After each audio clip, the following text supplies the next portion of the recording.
Happy Halloween, my fellow nerds, geeks, and or comic book lovers. Welcome to my channel. My name is NeuroSpider369, and today we'll be taking a look at the comic book storyline In the Grip of Fear. So without further ado, let's get into it. Okay, so technically this is just the title we're given on the cover. The actual title of it is The Remote Controller, but I'm just going to go with the other one because it sounds cooler and it makes more sense. Anyways, it was published in 2001's Batman Gotham Adventures number 32. The story was written by Scott Peterson and penciled by Tim Levins. In it, we see Batman and Robin on the streets of Gotham tending to an unconscious man when suddenly a mob of hysterical citizens rushes past them in total fright. They then take the man to the hospital, where they find more delirious patients, and learn from one of the doctors that this was the result of a TV broadcast by our very own Jonathan Crane, aka the Scarecrow. Scarecrow states that he's dosed a majority of Gotham's population with his latest form of fear toxin in order to properly celebrate Halloween. However, Batman is unable to find any trace whatsoever of fear toxin in the victims, which leads him to think that Crane has an entirely new motive of spreading terror throughout the city. He then deduces that the root of the matter are bags from a popular fast food joint being laced with the new toxin, and thus sets out to investigate the place.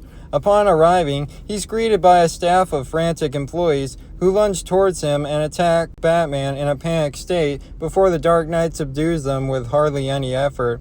Later, he meets Batgirl on a rooftop after the restaurant lead ended up being a bust, and realizes that Scarecrow must be hiding out somewhere with a high enough view to watch all the chaos unfold. After finally managing to track him down, Batman confronts Scarecrow, and it's revealed that the whole scheme of his was just a hoax. Crane states how the citizens were so gullible that all he had to do was go on TV and tell them to be scared, and they were. But without noticing, Batman caught the whole confession on camera. The story ends with Batman being unsettled with the fact that the Gothamites were so easily suggested by a TV broadcast and then reverted back by another. Well, there you have it. That's the comic book storyline, In the Grip of Fear. Naturally, with it being Halloween and all, I just had to cover a Scarecrow story for this video. So what do I think about it? Honestly, it's pretty good. Not my favorite story to feature Crane, but it's still pretty good for the most part. Now, if I'm right, and if I'm not, let me know down in the comments, I think this was one of the earliest stories, if not the first, to introduce the concept of Scarecrow not necessarily needing his fear toxin to spread terror with. And I do like that they went with the new Batman Adventures version of Crane rather than the animated series version of him for this story.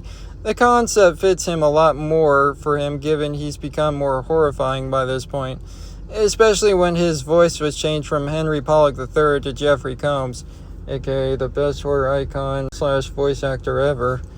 Sorry, I was kind of fanboying there for a second. Anyways, I hope you guys enjoyed the video. Let me know what your thoughts on this story are. As always, be sure to like, comment, and subscribe, and hopefully I will see you guys in the next video. Catch y'all later.